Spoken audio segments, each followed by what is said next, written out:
Unplug It is a podcast talking all things St Kilda and brought to you by the wonderful crew at Marbled Meats in East Bentley. You can find them at 291 Chesterfield Road, Bentley East. And a reminder that you can order online with our promo code PLUGGER for 10% off your order and free delivery on any order over $80. Now enjoy our latest episode.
Hello everyone and welcome to another edition of Unplugged after round 5, and it is the last time the Saints will play in Melbourne, possibly for the season, certainly for the foreseeable future, as they are now not just hub bound, but they've settled in at Noosa ahead of their first clash in Queensland against Fremantle this Saturday. They'll then get on a plane and fly to Adelaide for a Monday night fixture the following week, and we spend a bit of time there as well. There's worse places you can be than Noosa, that's for sure, a lovely part of the world, but hopefully this next 32 days is relatively painless. A good 18-point victory over Carlton. In reality, the win was probably more convincing than that. That was about the closest Carlton got at any stage in the game. It was a very polished performance. The game largely put to bed just before half-time. I know Carlton did rally a little bit in the third quarter, but the damage was done early. Plenty of encouraging signs. We lose Dan Hanbury, unfortunately, for at least a few weeks with a hammy, but hopefully get Zach Jones back and a couple of others. But 11-7-73 to 8-7-55, good performance by the club, and blanketing a lot of the matchups that we spoke about last week. Steele on Cripps and Geary on Doherty, probably predictable matchups, but they went very well for us. And Rowan Marshall again won out in the ruck. Darren Parkin is my name, Nick Splitter and Aaron McGrath with us. And Nick, first of all to you, it was got a little flighty in the third quarter, but a pretty comfortable watch. Yeah, it was a bit scratchy, and I think that's to be expected. You know, we've still got a young team. They're still gelling, as we've spoken about in previous episodes. And it was impressive for me that, you know, we still played really well. We still had a good win, and we had quiet games from guys like Hunter Clark and Jay Gresham and Brad Hill, who were really important parts of our lineup. They were really quiet, and we still won. We still played good footy. As you mentioned, Hanbury injured, spent a lot of the game on the bench. So there's still heaps to improve on. And, you know, as time goes on, I just expect us to keep getting better and better. And that's the plan, isn't it? We always want to keep getting better. But, you know, it was impressive that we could play so well for most of the game with those guys having quiet ones. And, yeah, it's to be expected that we'll have some scratchy moments as they, you know, learn how to gel with each other, and young kids are still developing. But, yeah, not a huge amount to be concerned about, I thought. Nice workmanlike win of a good side, which is encouraging. Oh, any win against Carlton's a good win, so we'll put it down to that. They're not the team that they were a few years ago. They are a reasonable team at the moment. It seems to be these younger sides, the more inexperienced sides, seem to be actually going all right at the moment. I don't know whether the whole everything being thrown out of proportion and out of consistent or normality, I guess, is sort of getting the younger kids a bit more of a, hey, let's really hit this hard and make something that may not be there if it was just a regular season. So they're trying to make the most of it seems like. But yeah, in funny turn of events, we've headed to Noosa, as I was saying off air before. I was meant to be heading to Queensland myself this week, so it's obviously not going to happen anymore. But yeah, Noosa was on the cards, but yeah, I'm going to miss out. And yeah, they've all gone up there now. And from what I'm hearing, the reason behind being there is that they were able to take some family if they wanted to, and means that when they're not playing, they're able to spend time with their family, and I think it's just going to help gel the group a bit better. Staying away from, I guess, where everyone else is, and just having a place for themselves and stay as a team, play as a team. Yeah, and I mean, obviously last year we played Carlton late in the season and they knocked us off at the MCG when we were in a healthy position. So it was good to obviously turn that back around. They'd finished last season pretty well, better than we had finished last season. And obviously start this one in the way we have was very, very pleasing. So obviously Max King showed some really encouraging signs with sticky hands. And even though the goal he set up with the intercept possession that Butler kicked in the third quarter, Marshall playing well in the ruck creates that question again around Paddy Ryder. I mean, you sense he'll play at some stage this year, but Marshall is a much better player when he does it by himself. Jack Billings, I'd love to see his goal kicking stats. I reckon he would have kicked 7 or 8 straight this year. He's for a guy that's been wayward in front of goal. He's not missing, and they're not missing too much either. So hopefully now that they're playing football outside, that remains the case. But a really pleasing start. So I guess some votes. H, your 3, 2, and 1 out of that performance. I know most people had Jack Steele at the top of the tree. Do you have him there as well? Yeah, I've got him at the top. I was going to say you were very close. He's had 6 straight actually, so there you we're very close. Definitely Jack Steele, number 1 for the 3 votes. Just he does that job. He gets in. He does it. He does it. He does it. He stops their best player. That's his job. He did it. You can't do anything more than that, and that's the reason he gets it. 2, I went to Caulfield. I basically look at the game he played. That's his breakout game, it feels like. Everything he did worked. He got to the right positions. He used the ball well. I mean, there's still that second, third year sort of a little bit of jitter sometimes, but it didn't really show this week. He looked confident, knew what he was doing, and as I said, that's got to be his breakout game. If he goes on from there, we've got an absolute gun there. And 1 to Marshall, once again, did his job. He's come up against a ruckman who is in form and has beaten him, and gave us plenty of service, gave us the ball when we needed it. Went up forward, provided the target, did everything we asked him. Obviously, apologies to Geary, apologies to Wilkie, a few other players we could have thrown in there as well. Nick? Yeah, very similar. I've gone 3, Jack Steele. H, you said he stops their best player and doesn't have to do anything else. Well, he did some more as well. He got 23 touches of his own. 9 tackles, 4 clearances. He had just one of the great all-round games that we've seen recently. 2 I gave to Marshall. I thought he just bossed the ruck work. I think especially in the second half, as Carlton was starting to come and gain a bit of momentum, Marshall did a really good job trying to kind of get them in the middle and 22 hit-outs, 19 touches, 7 clearances of his own, which is very impressive for a guy of his stature and size. And Nick Caulfield, like you said, if that's his breakout game, if he gets better from there, then you're right. We've got a gun. 20 touches, 461 metres gained. He attacked the ball really hard. It wasn't just what he did with the ball when he had it, but it was the way that he got the ball that really impressed me. And I haven't seen him do that so far in his career. But the way that he attacked the ball, attacked the man, was very impressive. And I wanted to give an honourable mention, a shout out to Dean Kent. He only touched the ball 11 times, but he had 8 score involvements, which is, for a guy who plays in the position that he does, not always going to get a lot of the ball, but what he does with it is super important. And, he had a big impact when he did get the ball. Yeah, I've been highly critical of Dean Kemp, but his last fortnight's been really impressive. A lot against Richmond, he did some nice things. His kicking seems to have improved. The long-range goal he kicked in the last quarter was a beauty from probably 55 and cleared the fence. So that's obviously what you want to see. 3 votes, Jack Steele, best on ground by a mile. I think Dermot Brereton sort of summed it up. I mean, Steele's probably in our top 6 or 7 players, but if a player that's sort of mid-range or higher at your club blankets the opposition's best player, then you're clearly going to take that. That was excellent. Rowan Marshall, 2 votes, most influential, tall on the ground. And I gave one vote to Billings. Caulfield's certainly unlucky, but I think Billings' ball-winning ability the last few weeks, he's been getting sort of between 22 and 25 possessions. He's been hitting the scoreboard.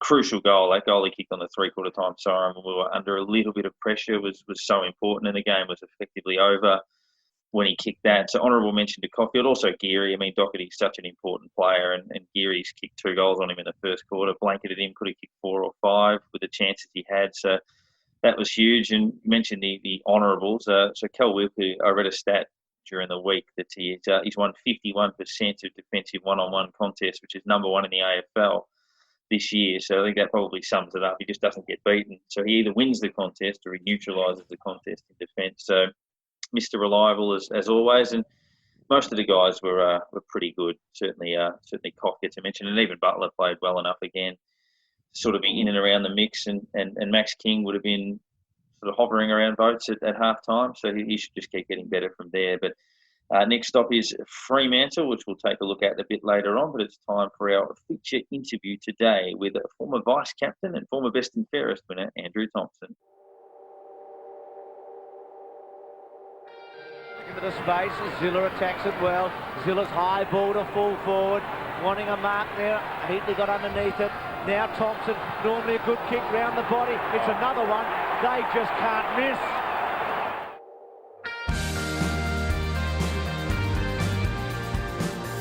Well, our latest guest on the program certainly made the most of his career with the Saints. So came along as a relatively late maturer, drafted at about 24 years of age, and would only miss about 7 games of football in his first 6 seasons. Would play over 200 games for the club, would a best and fairest, and was a part of that nearly all-conquering grand final team of 1997. Has been involved in the club for a long time in a board capacity. I speak of Andrew Thompson. And Andrew, thanks for joining us. G'day, Darren. Yeah, nice to be here. Yep. Starting off with that journey, obviously you'd be overlooked in a few drafts and obviously get a couple of look-ins, but it wasn't until the 96 draft where you were taken, I think, in the 60, 63 or thereabouts. In terms of your career and the knockbacks along the way, was there a constant theme of feedback that you're getting saying, well, this is the reason why perhaps you're not getting drafted, or what do you think was the reason that it took that long? Because you certainly settled in very quickly when you got there. Yeah, it was a bit of a strange journey. I suppose I had that when I was growing up. I was quite good in the underage years, just playing for school. But when I got to year 12, I was very immature and pretty small. My nickname was Minnie, and it was because I was about 5'4" in year 12. So I was playing a couple of games in the twos, and the chances of going from playing reserves at school to being drafted were pretty remote. So went overseas for a year, bought a combi van, travelled around Europe, did all those types of things, and then came back and was playing in the amateurs, the old Melburnians, and started playing some decent footy as I got a bit older. Went down to St Kilda at the end of 93, did a pre-season down there, and Stan Howes had just become coach. Sort of did okay in the pre-season, but basically at the end of January they said, see you later, not required. So I went back to the amateurs, another year down there. I ended up playing 4 games for St Kilda in the twos. I remember the first game I was playing against Melbourne. They told me to tag Rodney Grinter, and Rodney Grinter, if you remember, was a pretty tough player, and I was just finding my way. So I barracked for Melbourne when I was growing up, and I was a bit nervous about playing with him. But so I played 4 games in reserves in 94 for the Saints. End of the season, they said, yes, not really interested. So I got a phone call from the Bulldogs, and I actually went down there in 95, spent a whole year in the twos, playing under Terry Wallace, who was the reserves coach. Alan Joyce was the senior coach there, and got to the end of that year, and actually had a good year. I came second in the best and fairest in the reserves, and that was before it was a sup list time, so you couldn't actually go on and play senior footy at any stage during the year. And Alan Joyce actually said to me about round 13, if you're eligible, we'd pick you this week. So I got to the end of the year, and they basically said, you had a great year, but we think you'll always be a good twos player and never play senior footy. So back to the old Melburnians, played about 6 games in, 1996 with them. And then Johnny Beveridge rang me back up and said, look, got a few injuries. I know you're 23. We'd like you to just come down and play some twos footy. Very unlikely to get drafted, but we'll just see how you go. So went back down there and playing midfield down the forward line. I was working at the time, so I was only getting down there to train every now and again. But playing good footy on the weekends. And I remember the morning of the draft, Johnny Beveridge rang me up and said, "Look, you're not out of the equation." I said, "Well, that doesn't sound all that promising." So anyway, they ended up picking me pick 64. But it was never, or 62, I can't remember exactly the number. But it was never one thing. I think the kicking was probably something that clubs were put off a little bit with. But I had a good work ethic and eventually got my chance.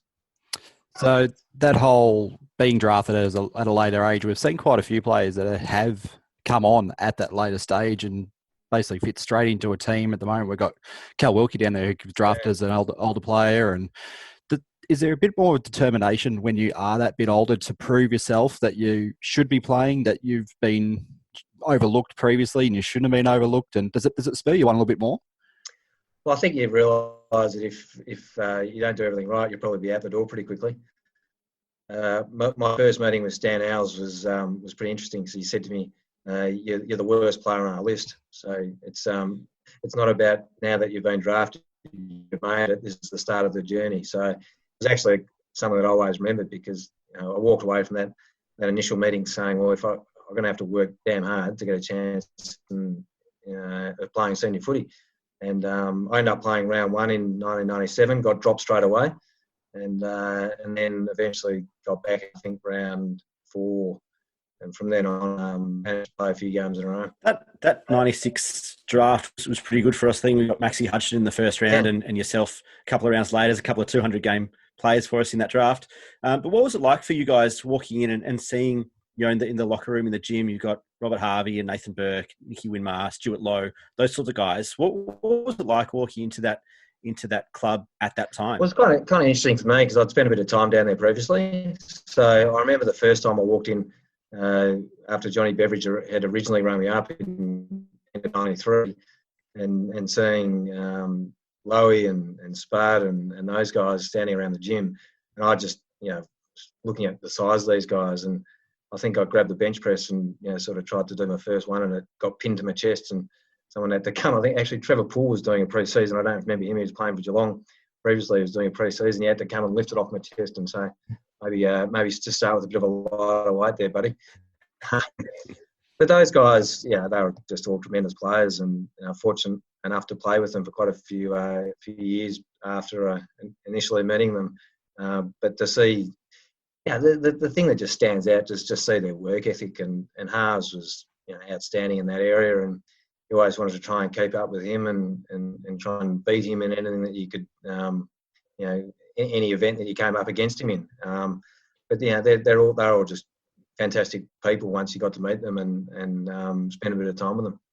One of the loudest roars I ever heard as a kid was when you kicked the first goal of the preliminary final in 97, the quick snap out of the pack. And obviously for all the Saints fans, that was sort of, I guess, the closest they'd come in a very, very long time to experiencing that ultimate success. In that early stages of your career, you spent a lot of time sort of floating forward and sort of pushing up through the middle. And then eventually you became a bona fide out-and-out midfielder. Can you sort of explain that transition, sort of how you eventually developed your role to being a full-time on-baller? Yeah, well, I certainly remember that game. It was one of my favourite games of my career. It was running out on the MCG, 97, prelim final. And it was one of those things where I reckon of the 87,000 people there, 80,000 or probably 60,000 seemed to be St Kilda supporters. 78,000. We got off to a bit of a run. Jason Heatley. Yeah, was that how many were there? Yeah. Anyway, Jason Heatley starred that night, and I think he kicked 6 or 7 goals. And I do remember kicking that first goal. It was a great feeling. But I also remember in the last quarter, hand passing it to Nicky Winmar, and he ran in at about the 20-minute mark of the last and kicked a goal. And it was sort of that moment in time that you realise that you're going to play in a grand final. So that was my role originally. I was playing mainly in the forward line as almost a negating forward, trying to take the guys who were running off the half-back flank for the opposition. And then eventually got into the midfield myself and went from, started really doing in the start of the season, 1 and 4. Yeah. What was changed around that time? You say you came in yourself around about the round 4, round 5. point there. Was there much that you could see from within the team that changed and made us look at a different direction and go, no, this is what we've got to do? Well, it was a pretty interesting meeting we had with Stan Alves after round 4 or round 5. And the team wasn't travelling too well. And Stan basically got us all together and said, if you want me out of here, I'll leave. You guys need to have a bit of time to think about it. And whatever you decide to do, I'm either in or I'm out. And he actually went on to say that he'd had some bigger issues in his life, and catching footy and losing games of footy wasn't the hardest thing that he's ever had to cope with. And he left the room, and Nicky Winmar was one of the guys that stood up and said, this is ridiculous. It's not about a coach. It's about us getting together and believing in our abilities. And Lowy obviously had a fair bit to say, and Berkey and Harves as well. And it was really from that point in time when Stan offered to walk away that everything started clicking, and we started playing some good footy, got on a bit of a roll. Yeah, and we did have a pretty good side. Yeah, you think about the blokes in the midfield and Ozzie Jones, who was playing unbelievable footy, and Pecco and Youngie and Heaters, who I think kicked it around about 80% that year in terms of his goal kicking. So we and of course you got the Fab Four in Cuz, Harves, Berkey and Lowy. So we had the cattle. We just fell over at the last hurdle on a day where Adelaide played better footy than us. So we've asked a few of your contemporaries from that team about that day, and without bringing up too many kind of raw memories and wounds, what do you remember about that day? Well, I remember the build-up. The build-up was quite extraordinary, and Stan had that thing where he did the haka and in the lead up to the match, and but it was all part of the build-up, and we had huge crowds at training, which was obviously very exciting, and the grand final parade. And I was playing my first year of footy, so I think it was my 22nd or 23rd match, so it was all just a great experience. And you get out on grand final day, and the reality was once the game had started, it just really felt like another game of football to me. It was just go and play your role, and the crowd was there, but it didn't really seem to have that big an impact once the game started. I was tagging Darren Jarman for pretty much up until the 20-minute mark of the third quarter, and the runner, he went forward and the runner came out and said, don't go with him. And I thank Christ I didn't have to go with him, because it could have been the end of my career. But he ended up kicking 6 goals from that point in time, and really was the difference. And you look at the matchups and whether or not that was part of it. But the reality was they had Andrew McLeod coming off the halfback flank playing pretty well, and Shane Ellis kicked 4 or 5 goals, and I don't think he'd ever really started forward before in his career. So everything seemed to go right for them, and we had a few issues with Spider doing his collarbone before the match, and Lowy had a couple of personal issues that he had to deal with, and Nicky Winmar's father died in the week leading up to the grand final. So look, there was a few things that didn't go our way, but we didn't get it done when it needed to be done at the same time. As much as it might have been a risky move, in hindsight, I wouldn't have minded you going back and having a crack if we could go back in time and just see if it might have gone a little bit differently had you have followed him into defence. But they often say when young players, like a kid in their first or second year, plays in a grand final and they lose, there's the assumption in that player's head, we're a good side, we'll be back again, this is just playing footy. You were a mature recruit. At the end of the grand final, did you have that belief, we're a strong enough side, we'll be back again? Or I guess with your wiseness or experience, you thought, well, geez, these are pretty hard to win and we've really missed an opportunity there? No, unfortunately, it was very much the former for me. I thought we'll be here next year, we'll get another chance. And look, I think most players have that optimistic view. So coming out of a granny and after playing such good footy during the year, and Joel Smith doing his knee and a couple of other injuries as well, we thought we get everything going our way, we're a really good chance to win one the following year. And I think we topped the ladder after around 14 or 15, and then things just started to fall apart a little bit. And at the end of that year, Stan left, so you realise 10 years down the track or 11 years down the track that they're damn hard to get to start with, and even harder to win. So we've seen that in 2009 and 2010 as well. The guys had unbelievably great seasons, but just couldn't get over the line when it mattered. Now, team-wise, they were great seasons, but personally, 1999, Channel 7 Player of the Year. Player of the Year. How did you get it over to the likes of Crawford and Lloyd, Carey, all them?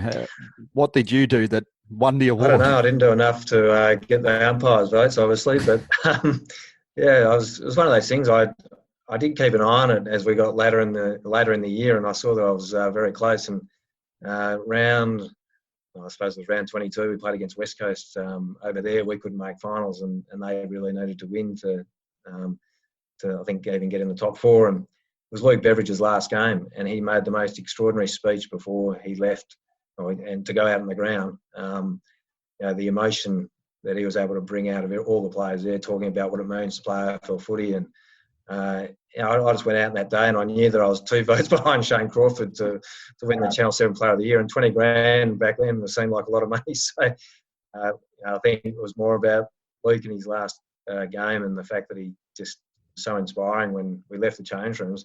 And I just had one of those games where the ball kept falling in my lap. So I managed to get the 3 votes from the commentators, and I then listened to as much as I could the radio of Shane Crawford playing the next day at Waverley to see if he was getting too many touches, and I think he finished with not enough of the footy. So I managed to get the 3 votes and collect the novelty check from Channel 7, which I was living with a few mates in Richmond. We had it up on the wall there for a little while, but it was a good year. And funny, I think I came 4th in the St Kilda Best and Fairest that year, so I was a fair way behind some of the other guys according to the coaches. But it's just, probably, I think I was, what would I have been, 27, 28, and it's a good time to be, maybe I was a little bit younger, 26, but regardless, it's a good time of your career. You feel really strong and fit, and probably, felt that I'd understood the game a little bit better and where my place in the team was. So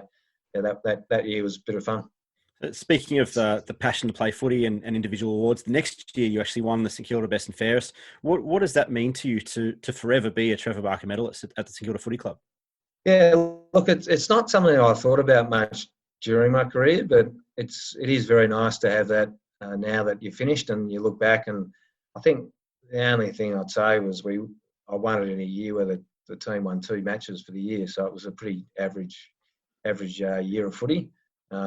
But nonetheless, it is nice to show the kids, and not that they tend to care so much about those types of things. But I didn't really ever get to spend much time with Trevor, but I did spend a bit of time with his parents, and they're outstanding people, and obviously he had such an incredible impact on this football club. So to have a trophy in the back room and named after Trevor sitting there, it does mean more now that I've finished than probably it did at the time.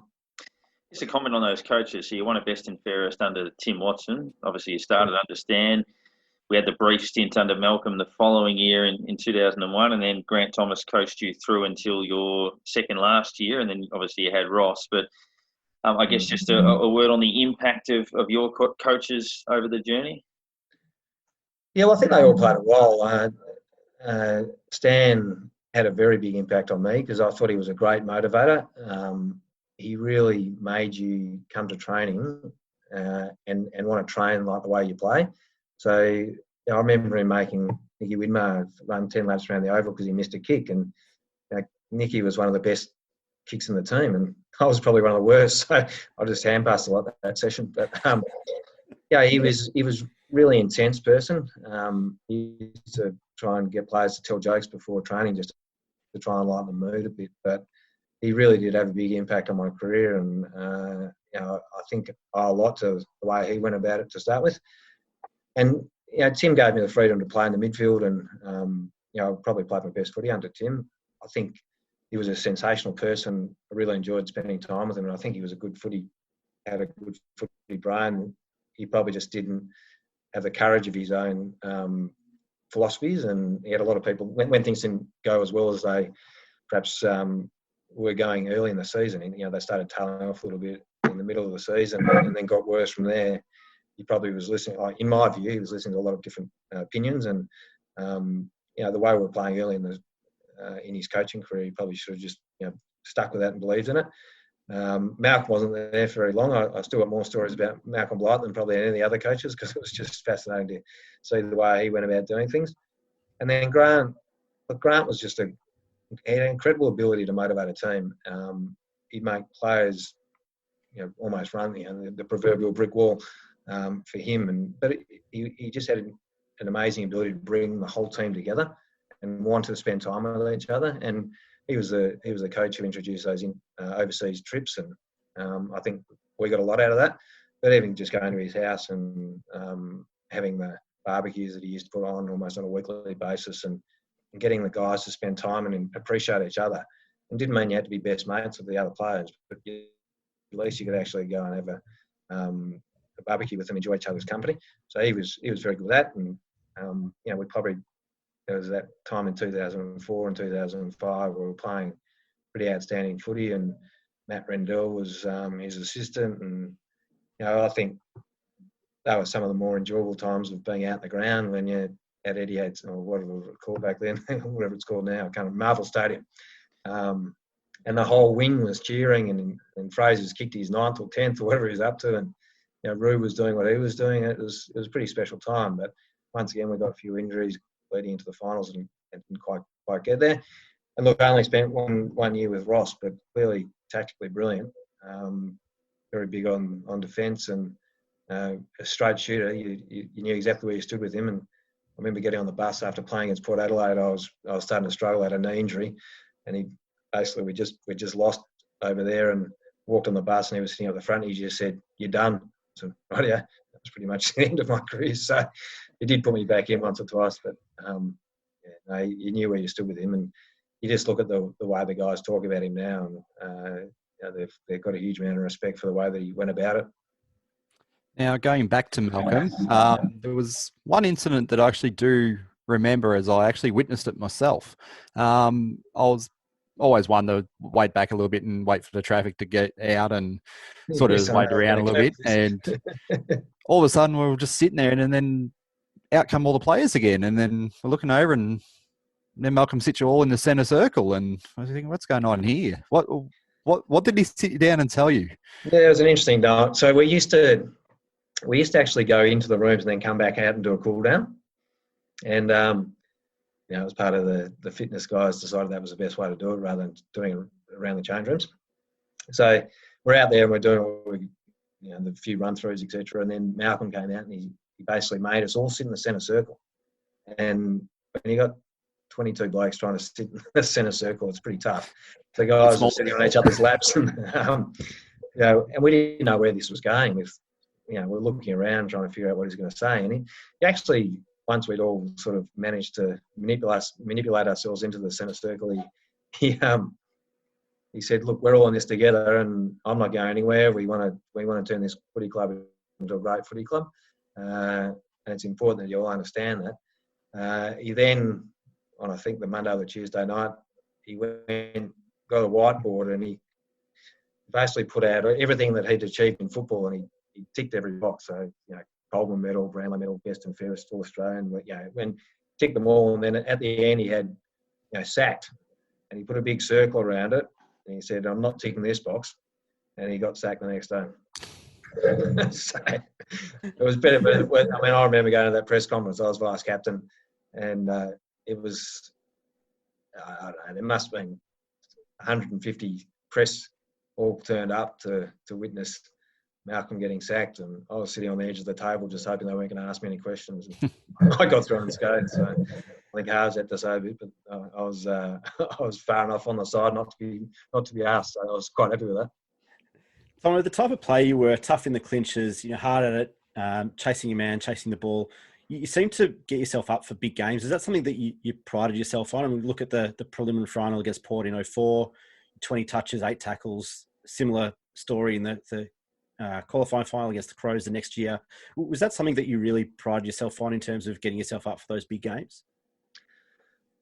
The excitement of playing in big games was probably just did it naturally. I just had a great desire to try and play well every week, and I know that's not always going to be the case, but I kind of felt that if I wasn't getting enough of the footy, at least I could tackle and try and do a bit in that regard. And I also knew my limitations, and I think that's one thing that players are getting better at understanding these days. But if I could get the ball out to an Aussie Jones or someone who used the ball really well, then that was going to be more beneficial to the team than me trying to take on a couple of opposition players and have a bounce, because that wasn't going to help anyone. So, but the big games were exciting, and those two games you mentioned, playing both at Football Park in Adelaide, it was just so loud, and the Port Adelaide game in particular, when it was a prelim final, winner goes into the granny, and we had our chances. Fraser kicked his hundreds, and the crowd came on, lost a bit of momentum, and there's always excuses, but in the end, Port Adelaide were a very good side as well. But I remember yelling at halves, and he was probably 7 or 8 feet away, and he couldn't hear me because it was just so loud. But you do play footy to try and celebrate those big games with your teammates, and if you can contribute, then obviously that makes it more satisfying. But it still is a bit hollow that you play 11 years and you look at all those players that come in and win a grand final, and they're premiership players. And I know it's a unique thing about the St Kilda Football Club, but pretty ready for it to finish now, and be looking forward to seeing this team and see how they go. It's an amazing one, obviously, of your journey arriving in your mid-20s. So I guess the final one from me, you arrive in your mid-20s, you spent effectively 2 decades at the club playing and board and the like, which is remarkable given, as you say, you're told on your first day at the club that you're the worst player on the list, and you go on and do what less than 3% of players do, which is play 200 AFL games. In terms of the journey for the club now, how do you see, when we say the health of the club, I think everyone's in a little bit of bother given the COVID era, but in terms of the shape they're in now, and obviously getting back to Moorabbin and even the progress they're making this year, I guess the club that you arrived and the club you find now, how do you see the club at present? Oh, look, I'm incredibly excited about the players that they've got on the list. I think the job that the footy department did in the off season was just outstanding. You bring in 5 players of the quality that you've got. It does remind me a little bit of 2001 or 2000 when Malcolm Blight came in, and we also got Fraser and Aaron Hamill. And you bring in 2 guys like that, and it just brings the whole team up. So to see Hill come in, Zach Jones, and these guys, it just Paddy Ryder, it really gives us a bit of depth to our side. And I think it always, the club's always going to be in a reasonable position if the on-field is successful. You can always try and build the off-field stuff and make sure that you're in a reasonable financial position when things aren't going so well. But as a club, we've really struggled on the revenue side. And when you're winning, that can really obviously bring the money in the door, and to get sponsors on and those types of things. I think the club's in a really good spot in terms of their on-field now. The coach seems, and I don't know Brett particularly well, I played on him. He's a pretty tough player, but it seems the players really enjoy playing under him. So there seems like there's a good spirit amongst the players, and the young guys are coming through. And you look at Hunter Clark and Gresh and those guys. It really gives us a lot of confidence about the list that's there, and obviously Max, who's young, Max King. But I was in a meeting when we were talking about who we're going to draft in that 2018 draft, and we knew he had a bad knee, but to see the stuff that he can do, even though it's only glimpses of it at the moment, you can build a team around players like that. So that's what gives me confidence. I feel clearly I've been off the board for a couple of years, so I'm not as close to it as I was, but clearly we've got to get the finances under control. I think Andrew Bassett's stepped in as president. He's doing a great job. I've been a huge fan of Matt Finnis for a long time. So getting back to Seaford's just, it's the thing that's getting back to Moorabbin from Seaford is the thing that's I think going to give this club a lot of strength for a long period of time. So I'm really excited about watching it, even though we can't go there at the moment. To see the guys actually have the skills to hit players wearing the same colour jumper as them and kick goals rather than points, it's exciting. So I think we're in a good spot. Now, we haven't asked many of the guys we've had on recently this sort of question, but you were at the club at the peak of the likes of Milne and Bakes and Spider, going back a little bit further, that Nona's bit of pranksters around the club and that sort of thing. Did you fall victim to them at any point with anything good or?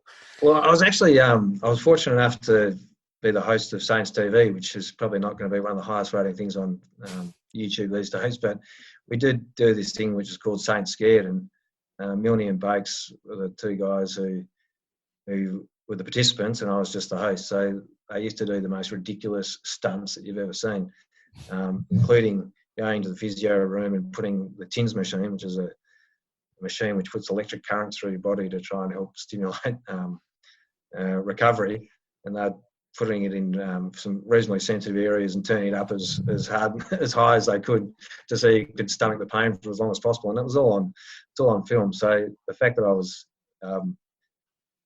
assisting them probably meant that I didn't have to suffer for any of their pranks that they do around the club on a day-to-day basis. But yeah, they're the characters that you love having around a footy club.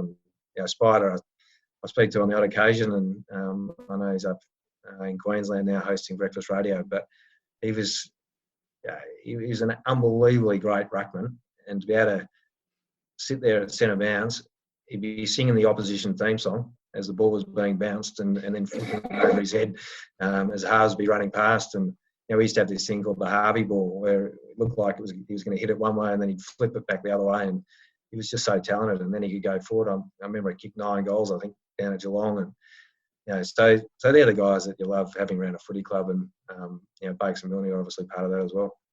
Tomo, one more from me. Obviously, you were there as a player with GT and Rod Butters as president, and then obviously on the board a little later on. What are your memories of that later period with the other Tomo and Butters, and how that relationship might have had an impact on the playing group toward the later stages of your career? In terms of negative impact, you're talking about? Yeah. Well, it's interesting because they had a very positive impact early, and even Rod came in and obviously been reasonably successful in his personal life, and he managed to bring in enough money to even just resurface the ground at Moorabbin, and Grant had come in and said, well, these change rooms aren't acceptable, and he even managed to get a working bee with different builders coming in and fixing that whole area up. And we had 4 showers which went cold after about 2 minutes, and they just both said, well, that's just ridiculous. Even just something as simple as getting continuous hot water systems on the showers was, to us at the time, just felt like a complete luxury. So they had a very positive impact then, and then obviously later on there was a falling out between Grant and Rod. Look, the players probably didn't have a huge amount of understanding what was going on. I think there was a fair bit of surprise when Grant eventually got sacked, because I think we even played finals that year, lost to Melbourne in the first final. So he'd taken us to a couple of prelims, and for whatever reason the board had decided that they needed to bring in someone else who potentially could take us to that next level. Clearly that didn't work either, but really their relationship was something that I found out more about later in later years rather than at the time. But those things, even if you don't know much about them, there's probably an undercurrent of knowledge about people aren't getting on as well as they probably had been in the past, and maybe it has an impact. But really on field, we didn't notice it too much. Tomo, thanks for giving us so much of your time today. You're obviously a ripper. You squeezed every drop, I think, out for the club, and it was a joy to watch you play. And thanks for jumping on as our guest this week. Good on you guys. Nice to speak to you.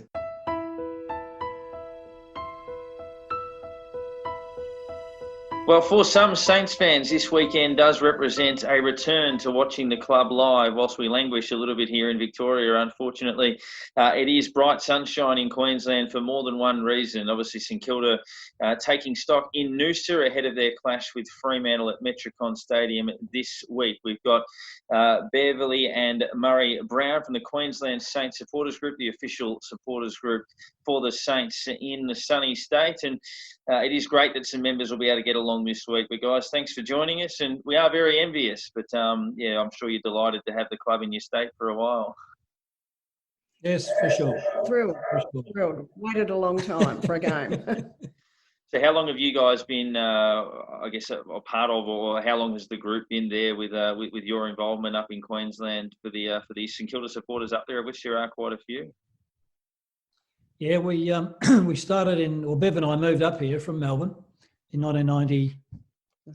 Yeah, 1992. We started the supporter group in 1996, so it's been going all that time. Last count, we haven't got a count of numbers this year, but last year was a bit over 1,100. That's paid up members throughout Queensland. Yeah. I think there's been a bit of a rush of memberships today. So what are you guys doing to, I guess, promote this week? Obviously, it's a pretty big one. Most Saints fans haven't seen a game live for a long time. So what are you guys doing to, I guess, promote the game now that we're in Queensland?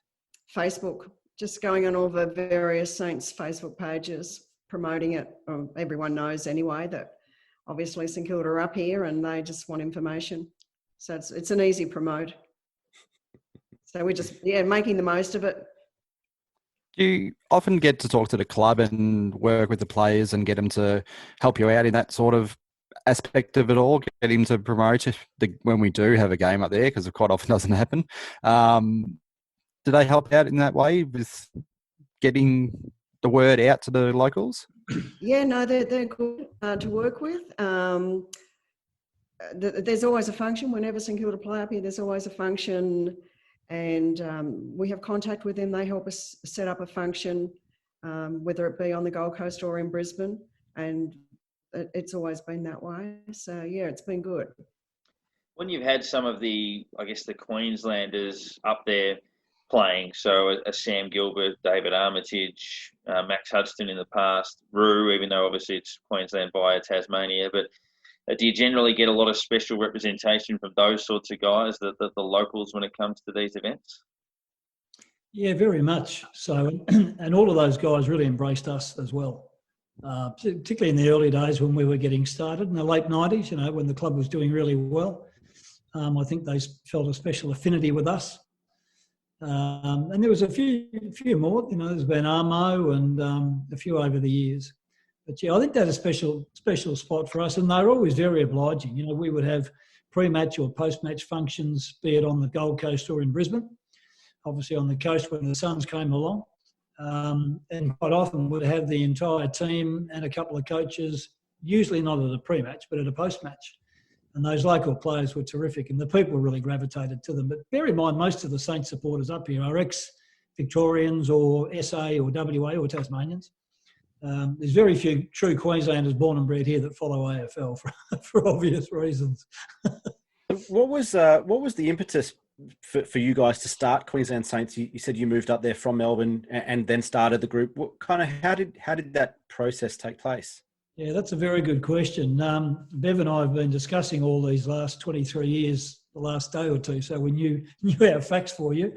It started with the SOS back in 1995, Save Our Saints. And one of our mates, who was one of those Queenslanders who'd never been to a game, but he followed St Kilda closely, a guy called Steve. And Steve said to me, and Bev, he said, what would you do if St Kilda went broke? And I just said, well, we never will. We've got a big following and, blah, blah, blah. But he said, well, what if it happened? So anyway, we contacted the club. This is in 1995. They sent us a huge big bag of, tins, and we went up to the Gabba and rattled tins for 3 weeks in the stinking hot, heat. And over 3 weeks, we raised $1,100. This is in 1995. And we were counting the money. Everybody was very excited by that. And Banger Harvey had just signed his new contract. And we worked out we just raised over 3 weeks enough to pay Banger's 1 week of Banger's new contract. That's how it started. So then we had a few functions, and I mentioned to Nick how we had the what we called the Legends Night in 1997, which had never been done before and has never been done since. And that's to have the 3 living triple Brownlow medalists at one function, which was here on the Gold Coast. So Bobby Skilton, Dick Reynolds, and of course our own Ian Stewart. So yeah, we had functions all the way along the way, and then we had pre and post match functions. When the players when we played up here, and it just grew and grew and grew. So, I think that first year, guys, when we contacted the club for the membership list, my memory's a bit foggy, but I think we had about 25 or 30 members in Queensland, and now it's a bit over 1,100. There was no internet back then, so it was all done by hand. Yeah, it was all done by hand and newspaper and telephone and knocking on doors. To grow from that small number to that larger number these days today is quite good. Obviously, to get that sort of numbers, though, you've got to have the good functions. You've got to have the ability for the meeting of the supporters or keeping them up to date with all the news and everything. Is there something that has stood out over the time going, this is what the group's about, this is what we've built it for, that just something that's stood out and gone, you've stood back and gone, this is what we've built? Yeah, and that's a good question. And look, it hasn't just been Bev and I don't want to give you that impression. We had a committee for many years, up to 8 people on the committee, all working hard to achieve that, Aaron. And the club were a great help, giving us players and coaches at functions. And I think a lot of it, and I guess supporters of other clubs would say the same, but a lot of it was just the St Kilda passion, just the 40th quo for Dalius, and boy, in those glory years of the late 90s and 205 leading up to 2010, it was just enormous. People came from everywhere. I think that's what drove a lot of it. And a lot of it was generational too, because you could see a family would move here, whoever they barrack for, particularly in the glory years of the Lions, and the kids would gravitate away from whoever the Victorian team was to the Lions, which is fair. Everybody wants a winner. And a lot of our parents said, we don't want that to happen to our kids. So we're going to wrap them in red, white and black and keep them, in the fold. So it was a bit of all of that. Yeah. Now, so Tony Lockett kicked 11 against Brisbane in 1991 at the Gabba, and that sounds like that was the year before you went up there. Now, St Kilda didn't win a game in Queensland until 2006 after that. So did you feel a little bit shortchanged that we're now winning Queensland quite frequently, but it was a bit of a problem venue for us for a while. We couldn't win a game in Queensland until the last round of 2006. Yeah, we're still not real keen on the Gabba or the Lions. They were horrible years going up there, getting hammered by 100 points, seeing our players get hit around, and they were a pretty rough team, heavy-handed team back then. You know what happened to Roo, and so yeah, we still haven't forgiven them. They were difficult games to go and see. We did see St Kilda win a practice match over the Lions, though, so that was exciting. Well, a win's a win, right?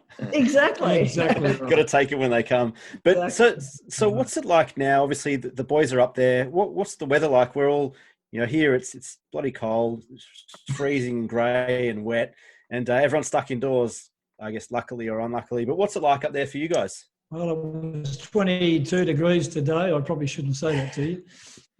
But having said that, the mornings and the nights are cold up here. They're fresh. And as my brother-in-law in Melbourne, I was down there last year, and he said the difference in Victoria is that your homes, and our home was when we lived in Melbourne, centrally heated, or most of them. You've got a fireplace. You've got something to heat the home up. We haven't. We've only got 2 months of winter, so we don't go to that expense. So those 2 months of winter are cold for us. But, during the day it's beautiful. And you can see the way the players are enjoying the weather. I mean, Jack Steele even talked about getting a little suntan. So.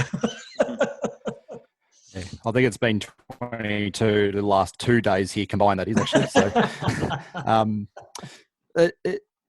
is there any players that you, over just the last couple of years, that in the current team that have moved into the club and you've looked at and they've just blended in and they've even done something for you and just gone, they're there for the fans. They really, really embrace the fans quite well at these functions and that. And who are some of the best of that? It's been difficult because in the last 4 years, out of the possibility of having 8 games, we've only had 1 game. And we don't include the game up in Townsville last year because Townsville is as far away as what Melbourne is. So we haven't had a chance to meet the players for a long time.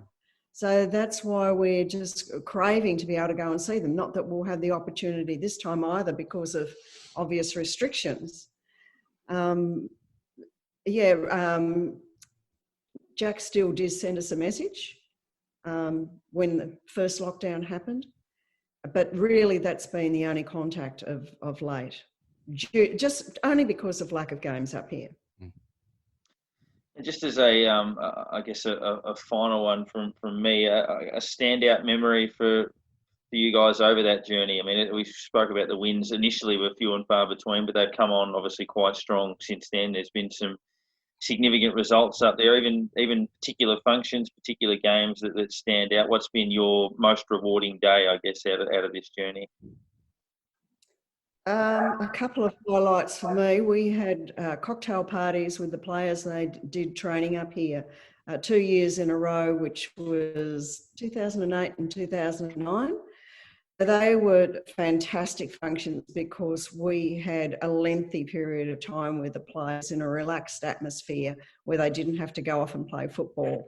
And Jaron Geary was very young and very shy at the time, and but having Rue and Lenny and, you know, all those champions, having access to those players 2 years in a row, they were terrific functions. Probably one of the games that stands out for me out of the few wins would be the last one up here when Gresh kicked that goal in the dying moments of the game at Metricon. I'm sure you remember that game. That was so exciting. So, yeah, that was a really good one. That's our last memory. Yeah, I think for me, obviously the grand finals, and we were down in Melbourne for them. Hundreds of Queensland Saints went down for the grand finals, including 97. But I think as far as functions, a bloke who's a complete whacker who lives up here now, Spider, and one of their early functions at the Northcliffe Surf Club. So we're going back to probably 1998, 1999. And we were running the function, but he and David Sirakowski got up on the stage and just grabbed the microphone off me and the MC and just took over the entire function. And you know what a character Spider can be. And Dave Sirakowski was as much of a character. And they just completely ran the function. And that was a highlight back in those days. I think that the Legends Night, to have the three living triple Brownlow medalists all at the one function on the stage, obviously talking, that was a coup. That was really quite a coup. And there's AFL people up here now, when you start talking over a beer, they say, were you there that night? Do you remember that night? Not knowing that we helped to run it. That was a very special night to have those three guys there. And the following, that was actually covered by Fox TV that night. Was it 1997? Yeah. And the following week, in the Footy Record, the middle page spread was all about that function. So when you think that was run on the little old Gold Coast in Queensland rather than Melbourne, we thought that was pretty special. Yeah. To hunt down the record from that week, because I think I've got them all in the garage. So I thought I'd look for it. 97 from memory. The February. Yeah, it was February. The cover of the record was purple from memory, or something like that. But anyway, you'll find it. Guys, last one from me. It's a bit of a two-parter. I'm going to put you on the spot here. If you had one message for the boys in the playing group that are up there in your state now, what would it be? And secondly, if you had a message to the fans up in Queensland, what would it be this week? Well, you do the first. Oh, I'm going to do both, but you can do both as well. Well, for the players, just to know that the Queenslander supporters are behind them as much as the Victorian supporters. Just because we're in Queensland, it's no different to us. And for the fans, become a member and go and see our boys play while we can. Make the most of it. Mm. And I would say for the players, and I think the club are doing this these days, I certainly hope they are, to really give the players, Dougal Howard touched on this, but to give the players an education on what the St Kilda Footy Club's all about. And we all know how many premierships we've won. We all know that. How many premiership we've won. But yeah, really teach them what the Badge of Courage is all about, back in 1933 versus North Melbourne. And yeah, the whole history and the fabric of the footy club. And we've only won one flag, but heck, we could have won 5 or 6 or 7 with just a bit of luck over the years. And the other thing, the players is stick to the COVID rules. Don't break them like 2 other players have. Yeah. So, and the fan, well, no different. Become a member. Don't drift off to other clubs. You just got to be patient. Everybody admits that to win a grand final, you need a bit of luck. You need things to go your way. And I'm I'm not quoting sour grapes, but we haven't had a lot of luck in all the grand finals. And I've been to every grand final of ours, bar 1913, gentlemen. I wasn't at the 1913 one, but I've been to every one since. And you need a bit of luck to win the big ones, and we just don't seem to have had it. But that will come. Even in 1913, we actually won that, but they had a challenge system and made us have to play it again. So we had to win that grand final twice, which kind of sums it up, unfortunately. It does. I had great delight telling my Collingwood mates they won 5 grand finals under the challenge system. yeah, crazy. But anyway, you got to do it on your own, and we will. You keep knocking on the door and keep persevering. It'll come. It'll come. Last thing I was going to ask, do you still have the tins sitting around anywhere? Because you might need to start raising money, making sure the New South Wales can't buy the grand final. Yeah. So if you still got to sit around, get out to the traffic lights and start getting a bit of money. To wash their windows with one hand and collect money in the tin on the other. The windscreen. Wash the windscreen in one hand and the tin in the other. Well, thank you very much, guys. Look after the boys in your state, and it's great that they've started so well, and hopefully we can keep that journey going on the Gold Coast on Saturday. Yep, let's hope so. Thanks very much. Go Saints. Yeah, go Saints. We've got to enjoy ourselves here. We spoke about the opportunity, 6-8 months ago about becoming a really connected group, and what better way than to spend 5 weeks away with your teammates in this environment and being able to build connections with each other. So not always going to get along, but acknowledge that 5 weeks with the same bunch of people is going to be testy at times. So I'm already sick of Steve, I'm already sick of Hannah's, but in 5 weeks time there's going to be blokes that are sick of each other, and that's fine. You just got to talk about it, get through it, but we're all going to be much better for this experience.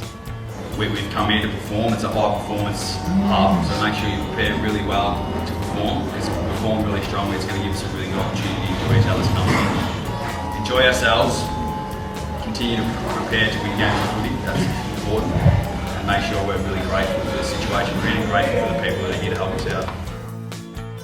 We now look ahead to Fremantle at Metricon Stadium. It's another one of those things where someone had have said to you at any point in history that St Kilda would play Fremantle at Metricon, you would have been left scratching your head, but so it will be. And we're probably not going to play in Victoria again for, at least 6 weeks. And you think they're not going to go straight out of a lockdown into playing games in Victoria, so it's going to be longer than that. So I would suggest the best case scenario for playing games in Victoria would be if we made the finals. That would probably be about the limit of where we're looking at. So it's a long period of hubbing for the club. They'll come home, I think, briefly. They might have a bye somewhere where they just sort of come home and have a week off. But we'll have to replace Dan Hanbury. Hopefully that's with Zach Jones. The club did obviously tease on socials last week before the Carlton game. They kept posting pictures of Jack Vitale, and they didn't pick him. So he must have been close, though, if they were doing that.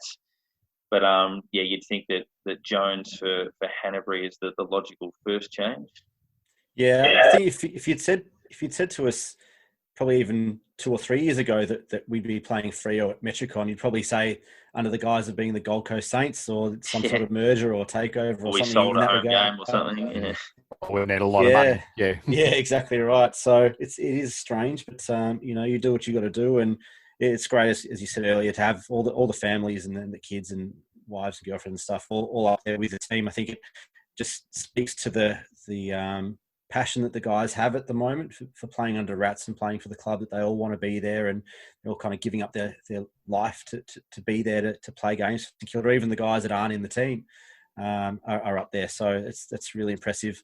You mentioned Vitale. This week, all the promising social media has been about Ryan Burns and the impact he's had in the last 2 scratch matches.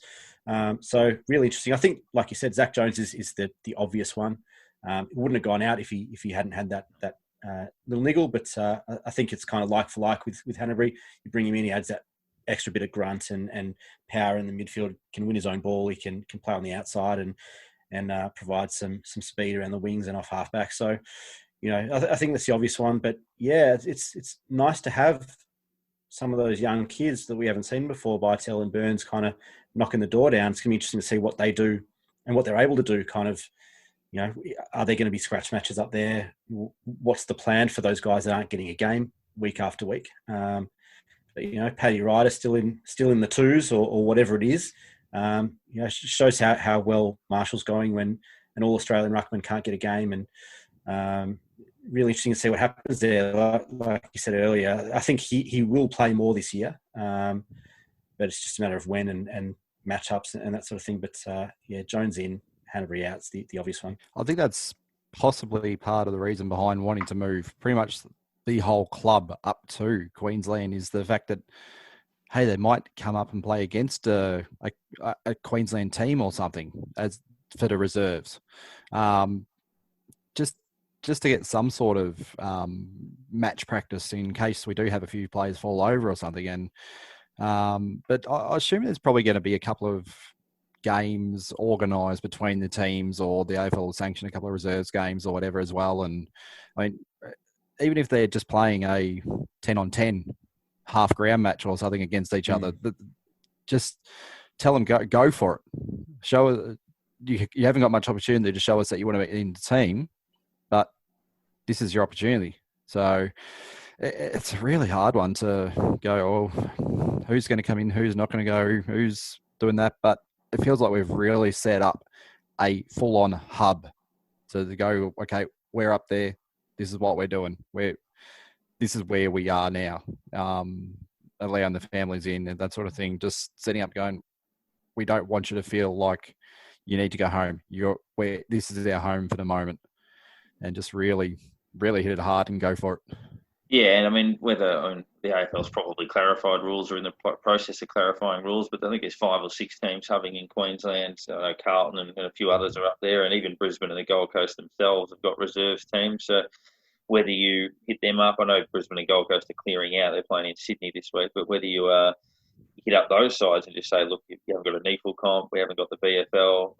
We talk to Carlton even and say, look, you want to have another hit out, or whether we're allowed to. You would hope that they'd be able to do something like that, because obviously you want the players putting their hand up. But I mean, it's hard to drop anyone from that team.